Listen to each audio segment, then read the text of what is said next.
Avant même le retour des astronautes sur la Lune, celle-ci avait déjà commencé à tester les limites du matériel Artemis. 3 engins spatiaux ont quitté la Terre et se sont dirigés vers la Lune. Un seul d'entre eux a mené à bien sa mission. Quand on parle de retourner sur la surface lunaire, l'attention se porte généralement sur les astronautes et les lourdes fusées. Mais avant même que le premier humain ne pose le pied près du pôle sud, des missions robotiques de plus petite envergure ont déjà été menées. Une mission a échoué avant son arrivée. L'un d'eux a atteint la surface mais a tout de même échoué. L'un d'eux a atterri, est devenu opérationnel et a survécu suffisamment longtemps pour que les choses paraissent presque routinières. La campagne d'exploration de la surface lunaire a déjà commencé. Et aujourd'hui, la question n'est plus de savoir si Artemis ramènera des astronautes sur la Lune. La question est de savoir dans quelle mesure on peut éliminer les risques avant que ce moment n'arrive. C'est pourquoi, avant que les humains ne franchissent la prochaine étape, des robots sont envoyés en premier pour absorber le premier impact. En mars 2026, l'agence a annoncé que la première mission de surface Artemis rudimentaire est désormais prévue pour 2028, après une nouvelle mission en orbite terrestre basse en 2027 visant à tester les procédures de rendez-vous et d'amarrage avec les atterrisseurs lunaires commerciaux. À première vue, cela ressemble à un autre retard. Mais tandis que la partie rudimentaire de ce programme est encore en cours de remaniement au sein des bureaux de l'agence, la partie robotique a déjà été envoyée en éclaireur sur le terrain. La NASA a commencé à tester le retour sur la Lune en utilisant des machines moins coûteuses à perdre, plus rapides à remplacer et capables de tomber en panne sans mettre en danger un équipage. Aujourd'hui, nous allons voir comment ces robots mettent en évidence les faiblesses de l'ensemble de la chaîne. Vol, atterrissage, opérations au sol, poussière, alimentation électrique, froid, et les premières heures après l'atterrissage. La vraie question n'est donc pas simplement de savoir pourquoi ces missions ont réussi ou échoué. La question est de savoir ce que ces échecs peuvent apprendre à Artemis avant que les humains ne pénètrent dans le même environnement. Ces défaillances sont importantes car il ne s'agit pas d'accidents isolés. Ils font partie d'un système conçu intentionnellement par la NASA. L'agence n'envoie pas une machine parfaite sur la Lune en espérant le succès. Il s'agit de mettre en place une série de tentatives, des atterrisseurs plus petits, des entreprises différentes, des zones d'atterrissage différentes, des instruments différents. Certaines fonctionneront, d'autres non. Ce n'est pas un défaut du plan, cela fait partie du plan. Dans le cadre du programme CLPS, Commercial Lunar Payload Services Programme, la NASA achète des services de livraison lunaire auprès d'entreprises américaines, au lieu de construire elle-même chaque atterrisseur robotisé. L'agence prend en charge les frais de transport, d'exploitation des instruments de puissance et de communication avec la Terre. Dans certains cas, il finance également la mobilité à la surface ou la survie pendant la nuit lunaire. La NASA prévoit actuellement 15 livraisons lunaires CLPS d'ici 2028 et plus de 60 instruments de la NASA sont liés à ces missions. Cela change la logique traditionnelle de l'exploration lunaire. Un seul échec ne suffit plus à stopper toute la campagne. Elle devient un simple point de données au sein d'un système beaucoup plus vaste. La NASA reconnaît ouvertement ce risque. Le modèle CLPS est plus rapide, plus commercial et plus distribué, mais il admet également que certaines missions peuvent échouer. L'agence décrit cette approche comme un moyen de tester et d'affiner les technologies avant les futures missions habitées Artemis. Ce sont les termes de l'accord. Avant que les astronautes puissent compter sur la Lune, des machines y sont envoyées pour découvrir où se situent ses points faibles. Ni en théorie ni en simulation, mais en vol dans le vide, la poussière et le froid. Et sous la pression du matériel d'atterrissage qui ne peut être reproduite une fois le moteur arrêté. Mais pour que cet accord fonctionne, l'échec doit être source d'enseignement. La première leçon est arrivée avant même que la surface ne soit atteinte. En janvier 2024, Astrobotics Peregrine est devenue la première charge utile CLPS à quitter la Terre et à se diriger vers la Lune. Pendant quelques heures, on aurait dit le début d'une nouvelle ère. Un atterrisseur commercial transportant des charges utiles de la NASA en route vers la surface lunaire, prouvant que l'accès à la Lune pourrait devenir plus routinier, plus fréquent et moins dépendant de rares missions phares. Puis, les choses ont changé très rapidement. Peu après sa séparation, le Peregrine a rencontré un problème avec son système de propulsion. Une fuite de carburant critique a rendu impossible un atterrissage en douceur. La Lune était encore devant nous, mais le vaisseau spatial ne disposait plus de la marge de propergol nécessaire pour l'atteindre. La NASA a indiqué par la suite que les charges utiles capables de fonctionner continuaient à collecter des données dans l'espace, notamment des mesures de rayonnement pertinentes pour l'électronique et les futures missions habitées. Sur le papier, l'échec semblait clinique. Anomalie de propulsion, fuite de carburant, tentative d'atterrissage annulée. Mais du point de vue de la mission, c'était bien pire. Un module d'atterrissage conçu pour se poser sur un autre monde est devenu un vaisseau spatial luttant pour rester fonctionnel suffisamment longtemps pour survivre. Les contrôleurs l'ont stabilisé.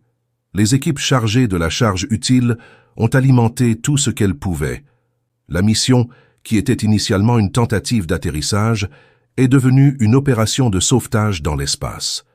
Des mois plus tard, la commission d'enquête d'Astrobotics a identifié la cause première la plus probable, une vanne de régulation de pression d'hélium connue sous le nom de PCV2. La défaillance de la vanne a provoqué une surpression dans le système d'oxydant, la rupture d'un réservoir, et a empêché Paragreen d'effectuer les manœuvres nécessaires à l'alunissage. La NASA a indiqué que la mission s'est terminée après 10 jours et 13 heures par une rentrée atmosphérique contrôlée au-dessus de l'océan Pacifique Sud. Une vanne, un système de pression, un réservoir, et la Lune était perdue avant même que le vaisseau spatial ne tente d'atterrir. Pourtant, l'histoire ne s'est pas terminée par des débris flottant sur l'océan. Certains concepts de charge utile embarqués à bord de Paragreen avaient des versions de secours ou des versions ultérieures prévues pour des vols ultérieurs. Tous les instruments n'ont pas atteint la surface, mais la campagne s'est poursuivie. Voilà la différence entre une expédition unique et un programme de tests distribué. Paragreen a échoué en tant que mission d'alunissage, mais en tant que système d'alerte. Ça a marché. Le vaisseau spatial a révélé que le premier danger ne réside ni dans les falaises, ni dans les cratères, ni dans la poussière. Le premier danger, c'est la chaîne elle-même.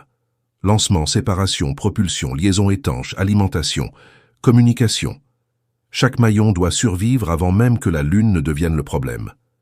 La question suivante devint donc plus précise. Si atteindre la Lune n'est pas garanti, que se passe-t-il lorsqu'un atterrisseur y parvient effectivement? La surface refuse toujours de coopérer. La réponse est arrivée en mars 2025, grâce à l'atterrisseur Athena d'Intuitive Machines. Cette mission était bien plus proche du cœur d'Artemis que ne l'avait été celle de Paragreen. Athena ne recherchait pas un avion silencieux et pratique. Elle fut envoyée vers la région polaire sud de la Lune. Les futures équipes devraient explorer le même environnement en raison de la présence potentielle de ressources instables, notamment de glace d'eau. À bord se trouvait le module Prime 1 de la NASA, une foreuse conçue pour extraire des matériaux lunaires à la surface, et un spectromètre de masse construit pour rechercher des composés volatiles, des gaz qui pourraient un jour fournir du carburant et de l'oxygène respirable aux futurs explorateurs d'Artemis. Athéna atteignit la Lune. Cela aurait dû être la victoire, mais la nature de la surface a changé la donne. La NASA a annoncé que IM-2 avait atterri dans un cratère près du pôle sud lunaire, à plus de 1300 pieds du site d'atterrissage prévu.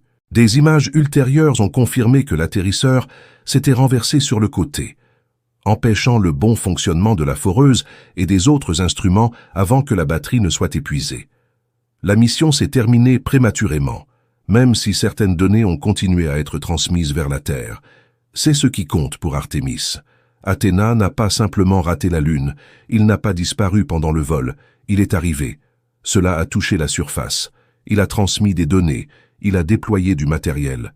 La NASA a déclaré que Prime avait démontré toute l'amplitude de mouvement de la foreuse dans l'espace, et l'atterrisseur est devenu l'engin spatial le plus proche d'avoir jamais atteint le pôle sud lunaire. Et pourtant, la mission était toujours compromise. Un vaisseau spatial peut rester opérationnel tout en étant incapable d'accomplir la mission pour laquelle il a été envoyé. Les conditions qui règnent au pôle sud rendent cette distinction brutale. L'orientation détermine la puissance. Les ombres déterminent la température. Le terrain détermine si les instruments peuvent fonctionner. Quelques degrés d'inclinaison peuvent faire la différence entre un laboratoire fonctionnel et un objet inerte gisant au fond d'un cratère. Athéna révéla la deuxième règle de la campagne. L'obtention d'un point ne signifie pas la maîtrise du terrain. Les astronautes n'atterriront pas simplement pour déployer du matériel et repartir. Ils auront besoin d'un terrain praticable, d'une alimentation électrique stable, de communication fiable, d'instruments fonctionnels, de sorties sûres et d'un atterrisseur qui reste opérationnel après le contact avec la surface. Et comme nous l'avons vu, cette marge peut devenir extrêmement réduite. Si Peregrine a montré comment la route elle-même peut échouer, et Athéna a montré comment l'atterrissage peut encore échouer par la suite, la question suivante devient inévitable. À quoi ressemble réellement un succès sur la Lune? Le Blue Ghost de Firefly Aerospace est devenu l'exemple le plus clair d'un atterrissage réussi dans le cadre de ce programme. En mars 2025, la première mission Blue Ghost a atterri sur le lanceur Mare Crisium, transportant 10 charges utiles scientifiques et technologiques de la NASA dans le cadre des programmes CLPS et Artemis. Cette fois, l'atterrissage n'a pas été suivi d'opérations de sauvetage d'urgence. Les opérations de surface ont commencé. La réussite d'une mission robotique ne se résume pas à l'atterrissage. Il s'agit de ce qui se passe une fois la poussière retombée. Blue Ghost a fonctionné pendant environ 14 jours terrestres, soit environ un jour lunaire, et a continué à fonctionner pendant plusieurs heures durant la nuit lunaire. La NASA a annoncé que les 10 charges utiles se sont activées, ont collecté des données et ont fonctionné sur la Lune. L'atterrisseur a transmis 119 gigaoctets de données, dont 51 Go d'informations scientifiques et technologiques, ce qui en fait la mission commerciale la plus longue jamais réalisée à la surface lunaire. C'était la pièce manquante aux échecs précédents. Temps. Le temps est suffisant pour que les instruments cessent d'être des passagers et deviennent des explorateurs. Une stabilité suffisante pour que les équipes sur Terre puissent suivre le plan de mission au lieu de le réécrire en situation d'urgence. Puissance, orientation, contrôle thermique et communication suffisante pour que l'atterrisseur se comporte comme une plateforme opérationnelle. La mission a ensuite commencé à répondre à des questions qui dépassaient le cadre d'un simple site d'atterrissage. La NASA a annoncé que le récepteur Lougri avait réussi, pour la première fois, à déterminer la position de la Lune à l'aide de signaux GNSS tels que le GPS et Galileo, en orbite lunaire et à la surface de la Lune. Il ne s'agit pas simplement d'un trophée technique de plus. Il s'agit d'une base pour la navigation des futurs véhicules lunaires, permettant de ne pas considérer chaque mission comme une expédition totalement isolée. Blue Ghost était également équipé d'un réflecteur laser permettant d'effectuer des mesures contribuant à affiner la détermination de la distance et de la forme de la Lune. D'autres charges utiles ont testé la collecte de régalites, le flux de chaleur souterrain et la façon dont la poussière se lie aux matériaux des engins spatiaux. Ce qui frappe le plus, c'est l'atterrissage lui-même. Les caméras du Scalp SS ont capturé plus de 3000 images de l'interaction du panache du moteur avec la surface pendant la descente. Une analyse préliminaire a montré que le panache du moteur commençait à se répandre sur la surface lunaire à une altitude d'environ 49 pieds au-dessus du sol. Ces observations ont ensuite été utilisées au centre de recherche Langley de la NASA, où des tests ont été menés pour étudier comment la poussière, le sol et les petits cailloux pourraient menacer les futurs atterrisseurs et les infrastructures voisines à mesure que le trafic lunaire augmente. C'est là que Blue Ghost a fait plus que prouver qu'un atterrisseur commercial pouvait fonctionner. Cela a transformé le processus d'atterrissage lui-même en preuve. La poussière soulevée par ces moteurs n'était pas un simple décor. C'était un avertissement. Chaque futur atterrissage à proximité d'équipements, d'habitats, de systèmes d'alimentation électrique ou de rovers devra tenir compte de la manière dont les gaz d'échappement interagissent avec la surface. Le motif devient alors visible. Peregrine a démontré qu'une mission peut perdre la Lune avant même d'y arriver. Athéna a démontré que l'atterrissage ne garantit pas l'utilité.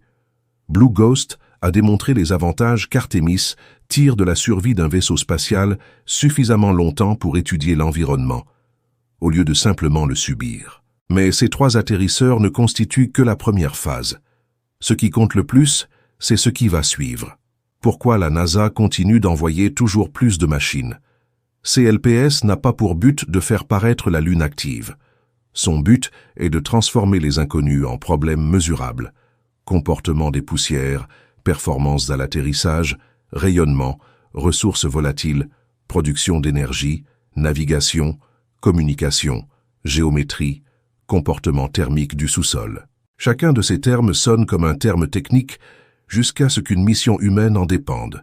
Cela devient alors un obstacle. La prochaine vague de missions s'oriente déjà dans cette direction. La NASA a sélectionné Blue Origin pour acheminer Viper jusqu'au pôle sud lunaire fin 2027 à l'aide de l'atterrisseur Blue Moon Mark 1.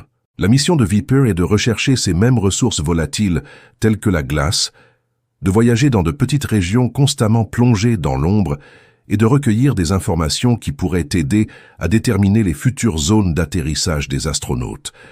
La NASA a décrit cette commande comme faisant partie de la campagne Artemis et a estimé sa valeur potentielle à 190 millions de dollars.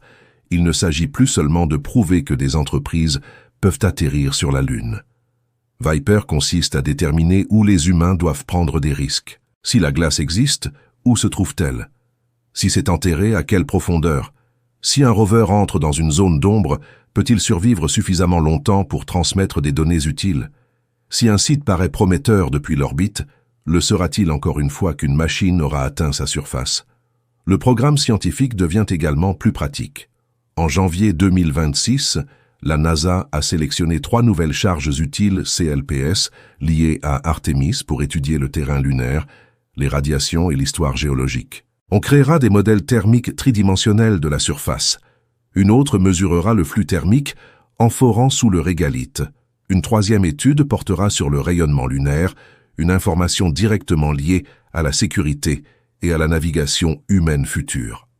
Toujours en mars 2026, la NASA a attribué à Intuitive Machines un contrat COPS de 180,4 millions de dollars pour livrer une charge utile plus importante dans la région du pôle Sud. Cette mission comprend 7 charges utiles, dont 5 financées par la NASA, axées sur l'étude de la composition, de la structure et de l'environnement radiatif lunaire des régalites.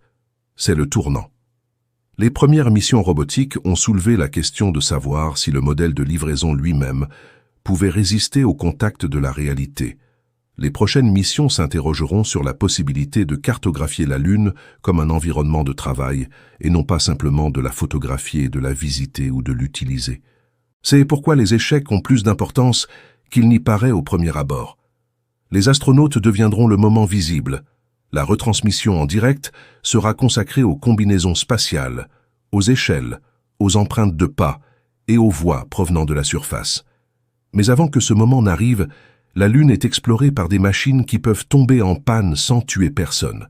Des machines capables de perdre de la pression, de se renverser, de vider leur batterie, de rater leur cible et de tout de même apporter une contribution précieuse. Des machines qui révèlent quelles hypothèses sont sûres et lesquelles ne le sont qu'en apparence vues de la Terre.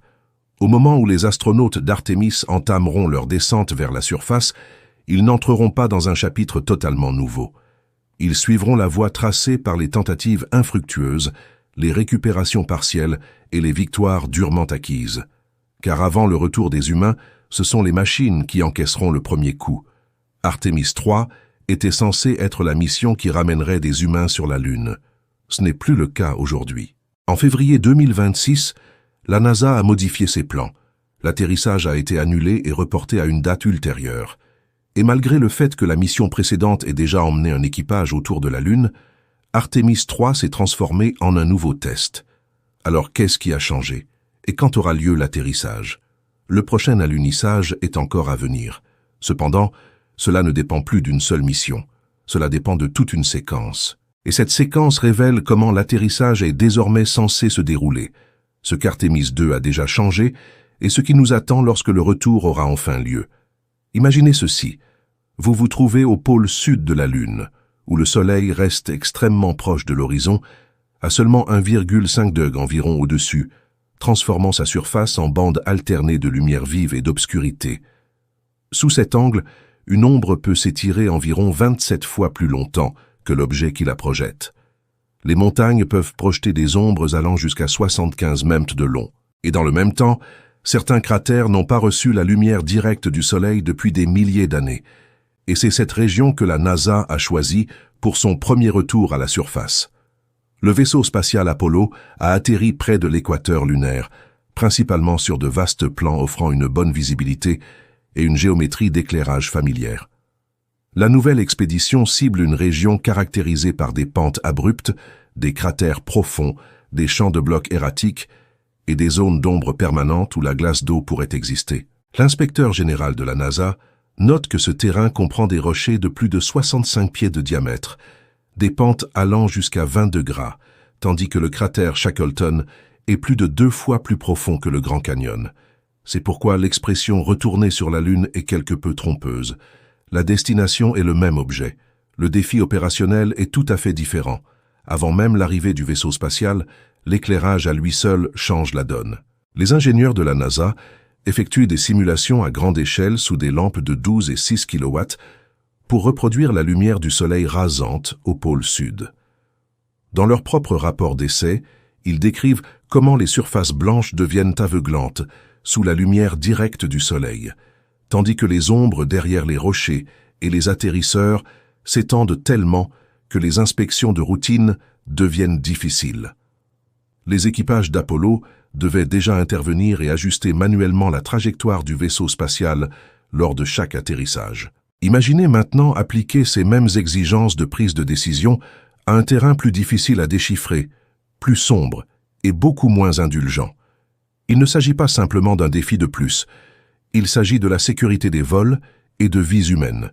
C'est précisément pour cette raison que l'agence a décidé de mettre en œuvre le programme en 2 étapes. Artemis 3 aura lieu pour la première fois en 2027.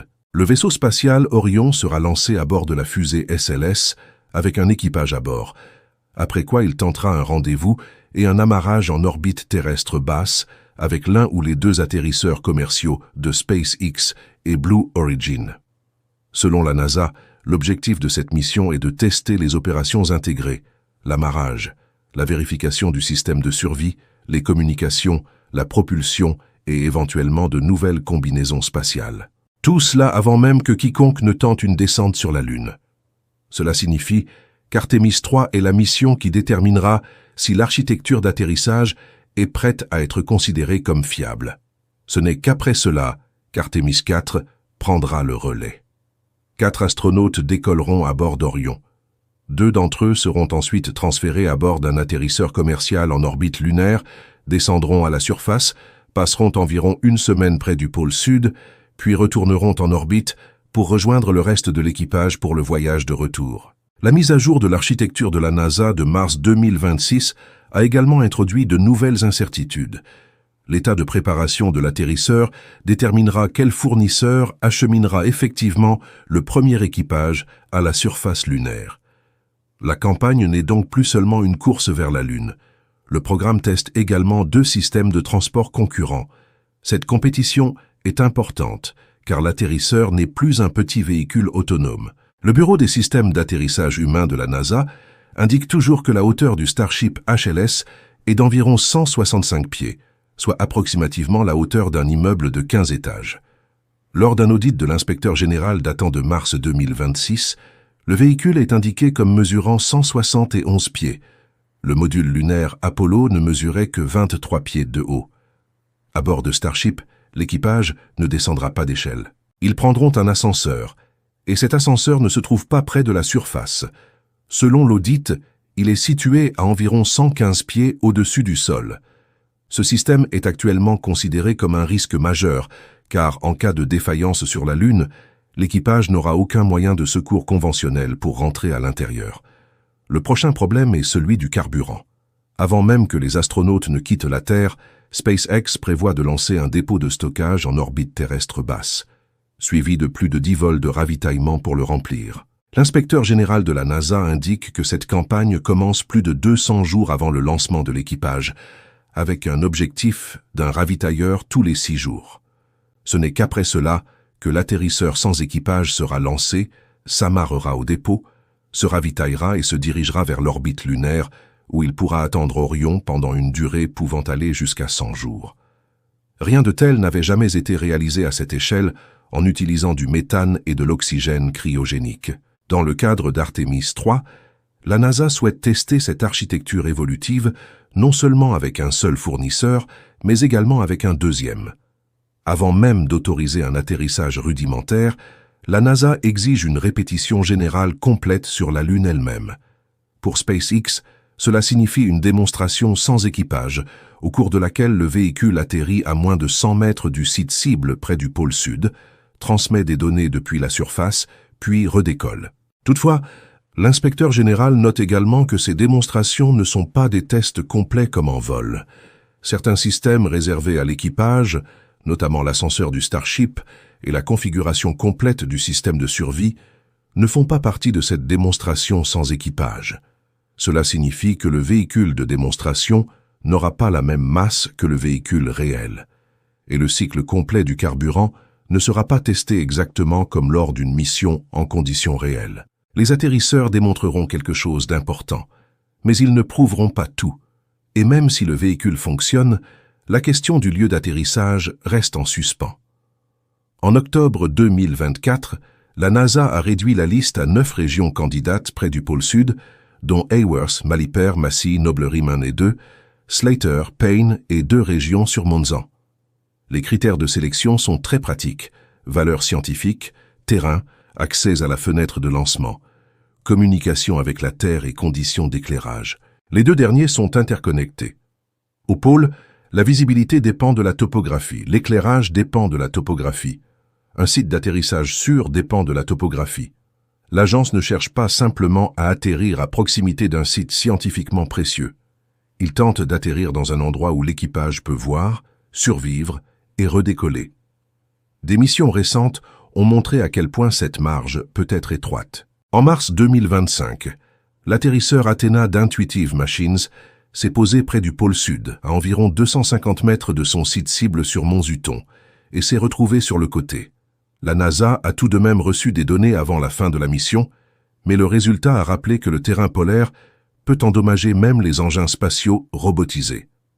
Au cours du même mois, la mission Blue Ghost 1 de Firefly EY a capturé environ 3000 images haute résolution, montrant comment les panaches d'échappement interagissent avec la surface pendant la descente. La NASA utilise désormais ces images et de nouveaux tests en chambre à vide pour comprendre comment les gaz d'échappement soulèvent de la poussière, du sol et des roches, car ce nuage peut interférer avec les capteurs au moment précis où l'atterrisseur a besoin d'une vue dégagée.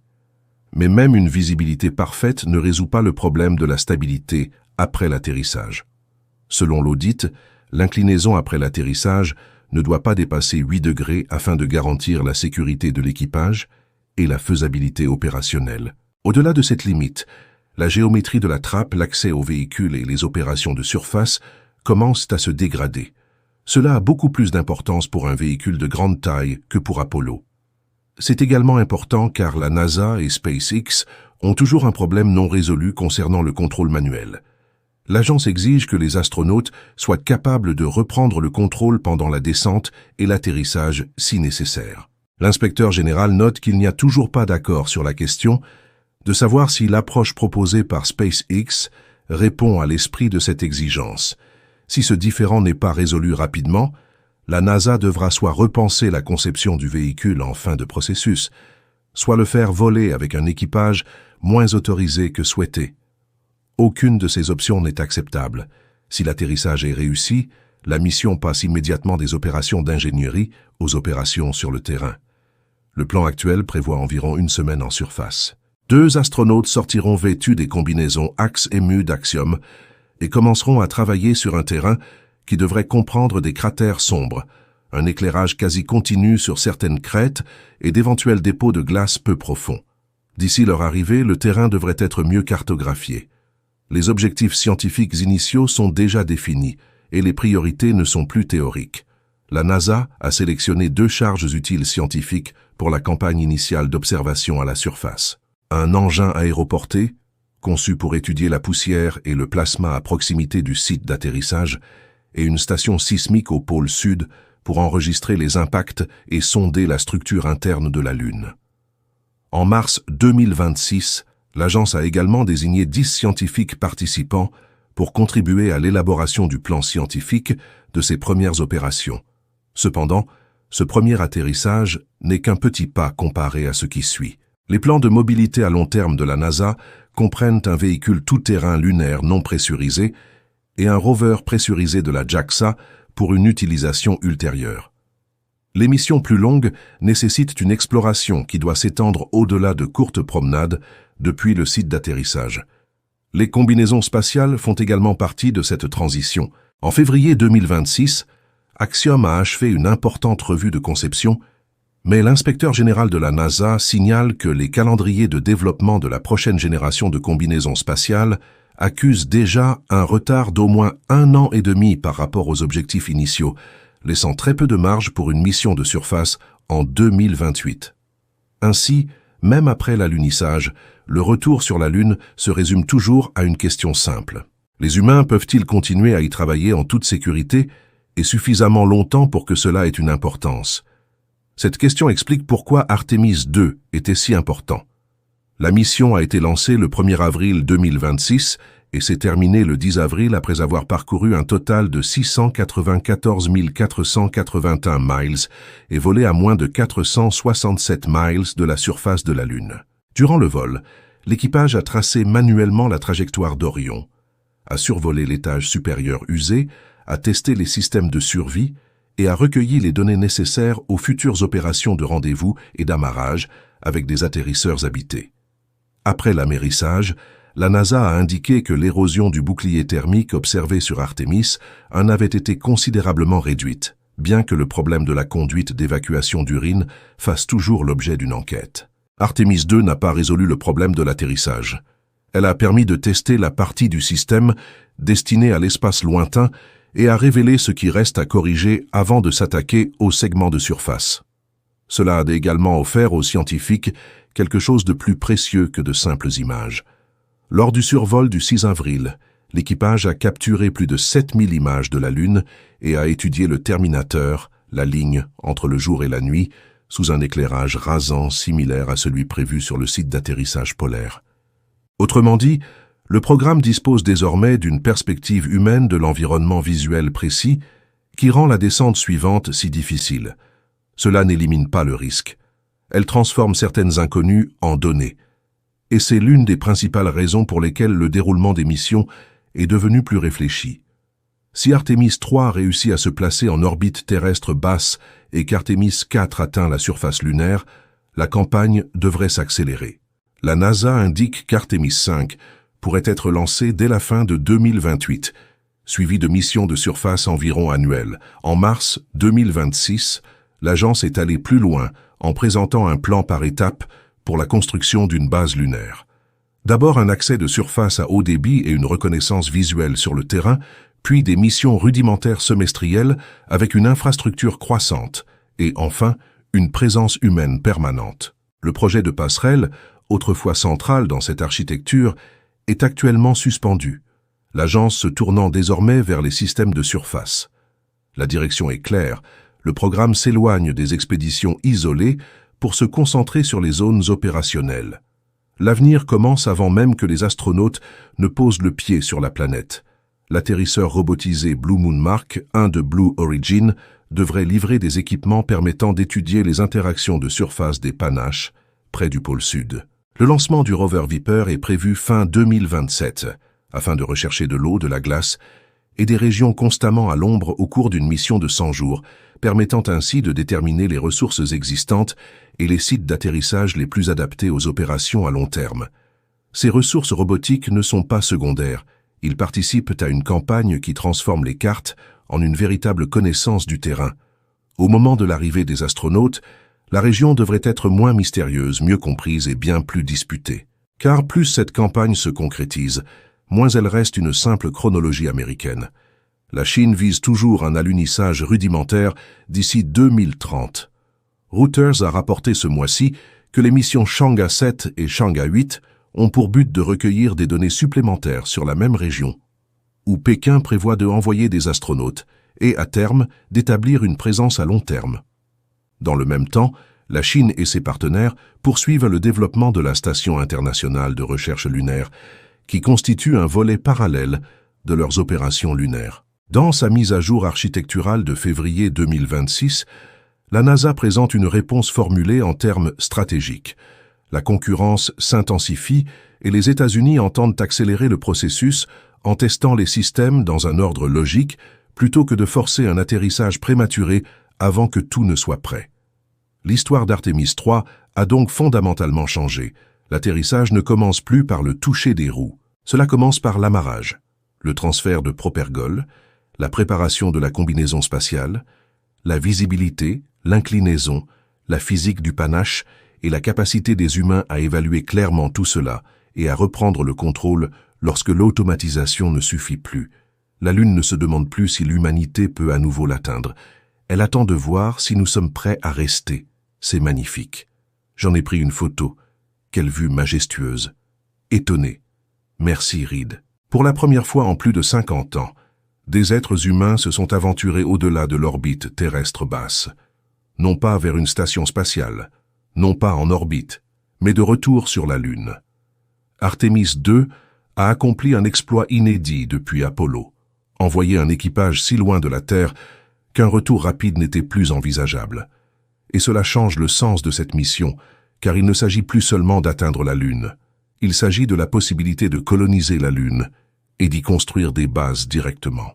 Alors, comment la NASA compte-t-elle s'y prendre?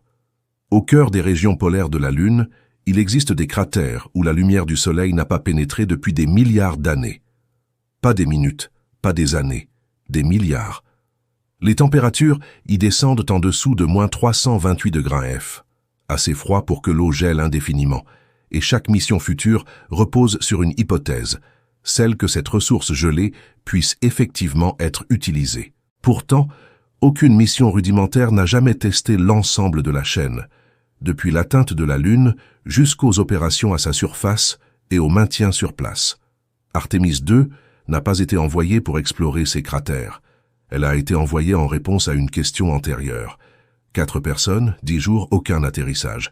Assez loin pour qu'un retour immédiat ne soit plus possible, à tel point que chaque système devait fonctionner parfaitement.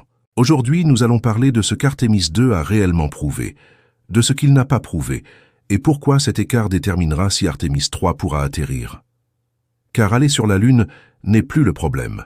Le problème est de savoir si une équipe peut arriver sur place et maintenir le système en état de marche suffisamment longtemps pour pouvoir y rester.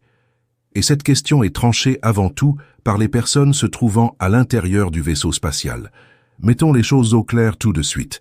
Cette mission n'est pas symbolique, il est opérationnel. L'équipage d'Artemis II a été sélectionné pour une seule raison, son expérience des opérations sous pression. Reed Wiseman, commandant. Victor Glover, pilote. Christina Koh, spécialiste des missions. Jeremy Hansen, spécialiste de mission. Chacun d'eux apporte sa propre expérience de vol.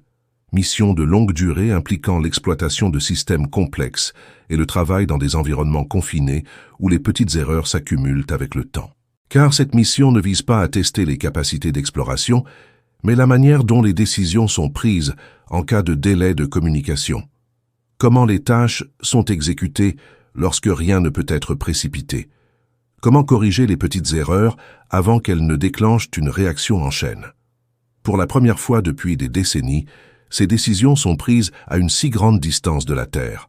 On peut concevoir un vaisseau spatial, tester des systèmes, mais cette partie ne peut être évaluée qu'avec des personnes à bord. L'atterrissage sur la Lune n'est donc plus le principal défi. Ce problème a été résolu il y a des décennies. Le problème est maintenant autre chose. Un atterrissage est un événement unique. Une base, en revanche, fonctionne en continu. Cela implique des lancements répétés, des rotations d'équipage, la maintenance des équipements et la résolution de problèmes sans retour immédiat. Rien n'est réinitialisé entre les missions. En cas de panne, l'équipe suivante hérite du problème. Et c'est précisément ce qu'Artemis II a testé. Non pas l'atterrissage, ni les opérations de surface, mais la capacité d'une mission à se dérouler sans interruption. Car dès lors que les missions commencent à se chevaucher, la stabilité compte plus que la capacité. Si les missions doivent être menées en continu, l'environnement devient partie intégrante du système et la Lune ne tolère aucune interruption. Alors pourquoi la Lune ne pardonne-t-elle ni les retards, ni les erreurs? Tout d'abord, parce qu'un cycle complet de jours dure environ 28 jours terrestres. Cela signifie que 2 semaines d'ensoleillement continu sont suivies de 2 semaines d'obscurité totale. En l'absence d'atmosphère, les températures atteignent des extrêmes. Les matériaux de surface s'échauffent, puis se refroidissent, jusqu'à des températures inférieures à -328°F, et dans les régions constamment ombragées, les températures chutent encore davantage, jusqu'à environ -418°F. Tout système incapable de stocker de l'énergie ou de retenir la chaleur cesse tout simplement de fonctionner. Et lorsque des systèmes sur la Lune tombent en panne, il n'est pas facile de les redémarrer. Cependant, le problème le plus urgent n'est pas la température, c'est de la poussière. Les reliques lunaires sont pointues, fines et électrostatiquement actives. Ça colle à absolument tout. Les équipages d'Apollo ont déjà rapporté ce qui s'est passé. Et si cela peut être toléré lors de missions courtes, cela devient inacceptable pour une base. La poussière endommage les joints, les raccords, les filtres et les pièces mobiles. Et contrairement aux pannes d'équipement en orbite, il n'existe aucun environnement propre permettant de rétablir leur fonctionnement. Cela devient une partie intégrante des opérations quotidiennes. Ce ne sont pas des problèmes qui peuvent être résolus immédiatement. C'est pourquoi Artemis II avait besoin d'un équipage. La mission n'avait pas pour but de résoudre ces problèmes. Il a été conçu pour tester si les humains sont même capables de faire face à ce genre de situation. Les objectifs étaient axés sur des opérations de longue durée dans l'espace lointain. L'un des tests clés consistait à manœuvrer à proximité d'un autre objet dans l'espace. Pas d'amarrage, pas de contact, juste du contrôle. L'équipage a utilisé l'étage supérieur comme cible. Ils s'en approchèrent, synchronisèrent leurs mouvements avec lui et en firent le tour avec précaution. Car dans l'espace profond, les objets ne restent pas immobiles. Même de petites différences de vitesse entraînent une dérive, et les erreurs mineures ne sont pas corrigées, elles s'accumulent. Ce n'est pas comme piloter un avion. Il n'y a pas de résistance de l'air, pas de stabilisation naturelle. Chaque instant doit être calculé. Chaque ajustement prend du temps avant de faire effet. Si l'approche est trop rapide, vous ne pourrez pas freiner rapidement. Si la vitesse est trop lente, l'alignement est perdu. Si la rotation ne correspond pas, le contact devient dangereux. Les missions futures dépendront de la possibilité de faire de cela une routine. Un équipage arrive à bord d'un vaisseau spatial, transite par un autre, descend à la surface, puis répète le processus en sens inverse. Et cela n'arrive pas qu'une seule fois. Ça recommence. Et ce, à nouveau avec des vaisseaux spatiaux différents, des équipages différents et dans des conditions différentes. Mais pour l'instant, tout repose sur un seul vaisseau spatial. Orion n'est pas un grand vaisseau spatial. Son volume total sous pression est d'environ 9 mètres cubes, soit un peu plus de 300 pieds cubes. 4 membres d'équipage évoluent dans un espace de taille à peu près comparable à celle de la cabine d'une petite camionnette. Il n'y a pas de compartiments séparés, pas de zones isolées. Tout se déroule dans un même environnement partagé. Le système de maintien en vie est régénérateur mais limité. Le dioxyde de carbone est éliminé. De l'oxygène est fourni. Mais contrairement à une station spatiale, il n'y a pas de redondance à plusieurs niveaux. En cas de défaillance, la marge d'erreur est faible. La durée de la mission n'est pas flexible. Artemis II est prévu pour durer 10 jours. Le vaisseau spatial Orion est conçu pour une autonomie d'environ 3 semaines. Cette limite définit tout. Combien de temps l'équipage peut rester sur place, combien de temps les problèmes peuvent être tolérés, combien de temps les décisions peuvent être retardées. Toute l'énergie provient de panneaux solaires. Il n'y a pas de source d'alimentation de secours. En cas d'orientation incorrecte ou de baisse de la production d'énergie, les systèmes commencent à s'arrêter séquentiellement. Il n'y a pas d'option de secours, pas de station d'amarrage, pas de second vaisseau spatial à proximité. Une fois que le vaisseau spatial a quitté l'orbite terrestre, il fonctionne de manière autonome, et la mission s'achève par son épreuve la plus critique, la rentrée atmosphérique. Aux vitesses de retour lunaire, Orion compte sur son bouclier thermique. Les données des vols précédents ont montré des pertes de matériel dans plus de 100 endroits. La NASA a déterminé que cela était dû à une accumulation de gaz à l'intérieur de la couche de protection thermique lors de la rentrée atmosphérique. Ce facteur a été pris en compte dans la conception du nouveau vaisseau spatial, et c'est précisément ce qu'Artemis II testait. Non seulement la capacité d'Orion à voler, mais aussi sa capacité à assurer la sécurité de l'équipage, à fonctionner dans ses limites et à le ramener sain et sauf sur Terre. La dernière fois que des êtres humains ont opéré dans des conditions semblables remonte à un demi-siècle. Les missions Apollo étaient courtes, Terrain, séjour de quelques jours, location d'un ascenseur, pas de système d'habitation à long terme, pas d'opérations répétées. Tout était optimisé dans un seul but, atteindre la surface et revenir sains et saufs. Il n'y avait pas besoin d'entretenir les infrastructures, pas besoin de soutenir un prochain équipage. Aucune attente quant au fonctionnement continu des systèmes après la fin de la mission. Artemis change la donne. Désormais, chaque mission dépend de la précédente. Le matériel reste en place, les systèmes restent en place, les opérations se poursuivent. Et au lieu de choisir des sites d'atterrissage par commodité, les missions ciblent désormais des endroits plus difficiles d'accès, mais essentiels pour une présence à long terme. Apollo prouve que nous pouvons atteindre la Lune. Artemis essaie de prouver que nous pouvons rester. En février 2026, la NASA a revu l'architecture à court terme de son programme lunaire. Artemis 3, désormais prévu pour 2027, a été repensé comme une mission en orbite terrestre basse pour tester les systèmes et opérations intégrés, y compris le rendez-vous et l'amarrage avec un ou les deux atterrisseurs commerciaux. Mais pourquoi l'un ou l'autre, voire les deux, pourriez-vous demander? La NASA ne développe actuellement aucun atterrisseur lunaire. L'une est construite par SpaceX, l'autre par Blue Origin et ses partenaires. Ils ne sont pas identiques. Des conceptions différentes, des systèmes différents. Et rien ne garantit que les deux seront prêts dans les délais. Ainsi, quel que soit le système prêt pour le vol, la NASA effectuera des tests d'amarrage spatial et évaluera les nouveaux systèmes de combinaison EVA. La NASA présente cela comme une préparation à l'atterrissage d'Artemis 4 en 2028. Il convient de préciser que les combinaisons spatiales sont considérées comme un équipement essentiel à la mission et non comme un simple élément de matériel. La page de la mission indique que lors des sorties extravéhiculaires, l'équipage portera des combinaisons de pointe fournies par Axiom Space. Il est également souligné que la combinaison est essentiellement un vaisseau spatial monoplace protégeant les astronautes lors d'activités extravéhiculaires à la surface lunaire. Selon l'architecture mise à jour de la NASA, Artemis 4 est prévu comme le premier alunissage du programme début 2028, suivi d'Artemis 5 plus tard en 2028. Les mises à jour de l'architecture de la NASA présentent également Artemis 5 comme un tournant, le début de la construction sur la Lune, conformément aux nouvelles attentes concernant le rythme de la campagne. En mars 2026, la NASA a également publié des documents de planification exceptionnellement transparents concernant une base lunaire au pôle sud de la Lune, la présentant comme un effort de construction par phase plutôt que comme une seule méga-mission. Lors de la présentation de la NASA, 3 étapes ont été décrites. La première phase, qui s'étendra jusqu'en 2029, sera axée sur les expérimentations et l'exploration. La deuxième phase, de 2029 à 2032, se concentrera sur l'établissement d'une première habitation et un soutien logistique plus important. La troisième phase, à partir de 2032, vise à assurer une présence humaine durable grâce à des infrastructures permanentes.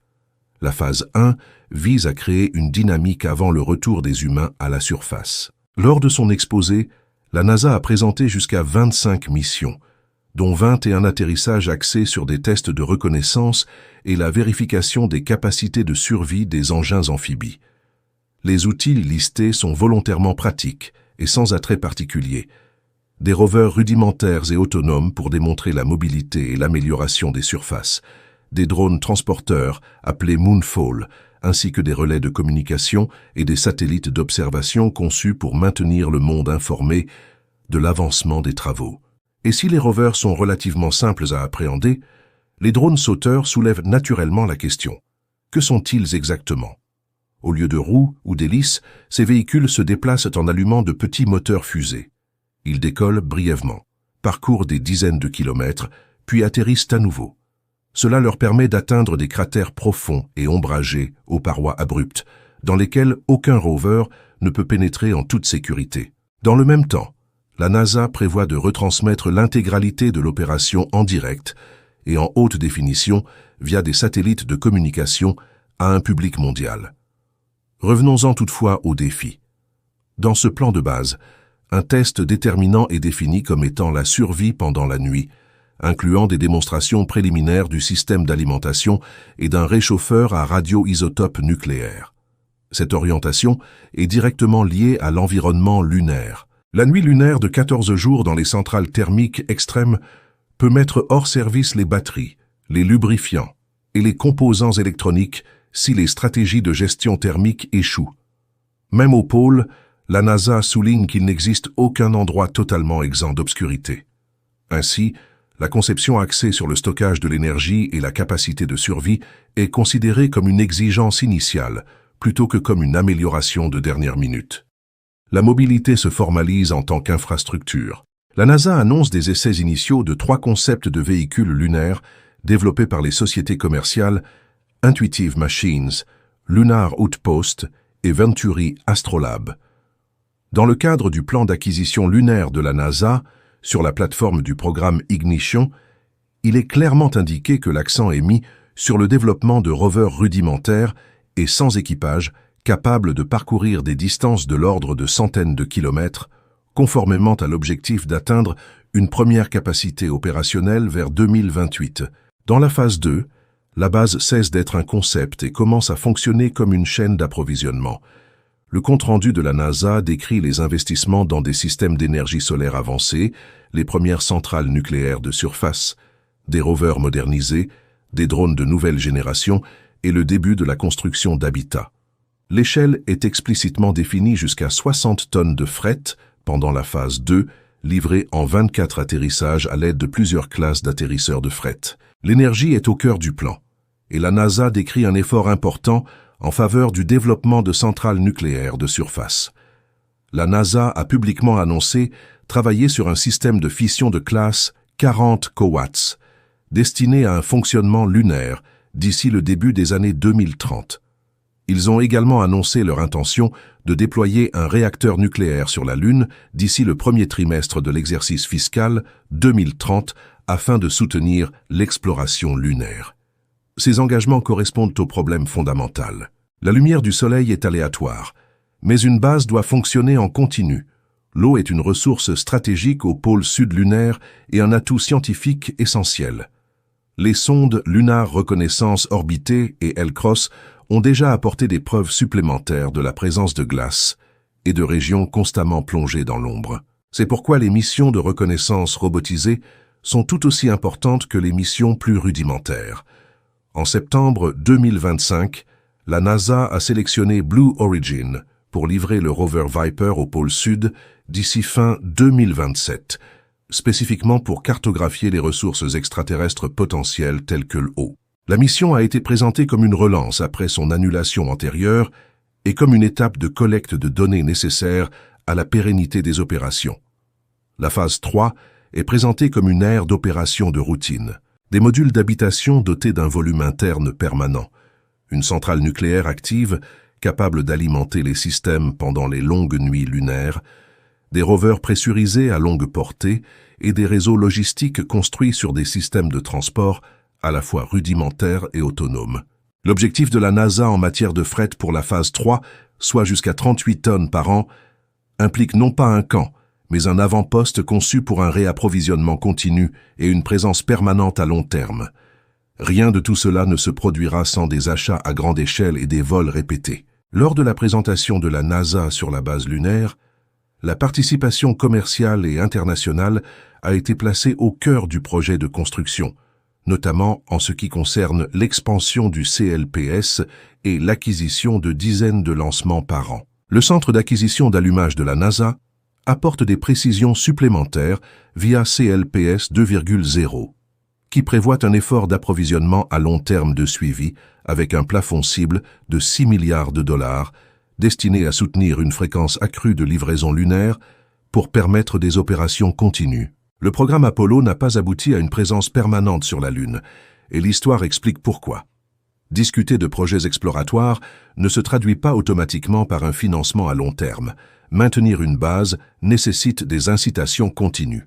Dans sa communication pour 2026, la NASA insiste à plusieurs reprises sur l'importance de maintenir le rythme, la répétabilité et de privilégier les systèmes commerciaux pour des missions plus fréquentes après les premiers atterrissages. D'autres programmes poursuivent également des objectifs similaires. La Chine a annoncé son intention d'envoyer des astronautes sur la Lune avant 2030. et d'y construire une station de recherche à long terme au cours de la décennie suivante. Et ces plans ne visent pas des endroits choisis au hasard. Ils concentrent leurs efforts sur les mêmes régions, des zones proches du pôle sud lunaire, où l'accès aux ressources pourrait déterminer si une présence à long terme est même possible. Ces emplacements sont limités. Toutes les parties de la Lune ne sont pas également utilisables. Et cela signifie que le timing est crucial, car une fois que les infrastructures commencent à apparaître, zones d'atterrissage, systèmes d'alimentation électrique, routes terrestres, les missions suivantes n'arriveront pas dans un environnement vide. Ils arriveront dans un environnement déjà occupé et utilisé.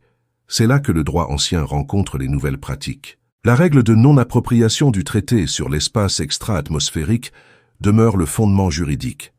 Aucun pays ne peut revendiquer la Lune comme son territoire. Cependant, les opérations modernes exigent davantage. Ils nécessitent une coordination autour des zones d'atterrissage, des systèmes électriques et des sites d'extraction des ressources, car les interférences ne sont plus théoriques. Les accords d'Artémis tentent de définir comment cela fonctionne en pratique. Transparence, partage d'informations et zones de sécurité temporaire liées aux opérations en cours. Dans le même temps, la Chine et ses partenaires opèrent en dehors des accords Artemis, développant leur propre approche de la conduite des opérations lunaires. Cela signifie que ces opérations peuvent ne pas suivre un ensemble de règles unifiées. Et lorsque plusieurs missions convergent vers les mêmes régions restreintes, la frontière entre coordination et interférence devient difficile à définir. Alors, à quoi aboutissons-nous? Personne ne peut revendiquer de territoire, mais les opérations n'en créent pas moins une influence. Et cela change l'objectif. Il ne s'agit plus seulement d'aller sur la Lune. Il s'agit d'arriver suffisamment tôt pour avoir le pouvoir de déterminer le déroulement des opérations futures. Artemis II est important, car il transforme la stratégie en preuve. La preuve que des équipages peuvent vivre et travailler dans l'espace lunaire et que le système est capable de les ramener sur Terre. L'atterrissage qui suit n'est plus présenté comme un moment dramatique unique et devient la première étape d'une campagne de construction.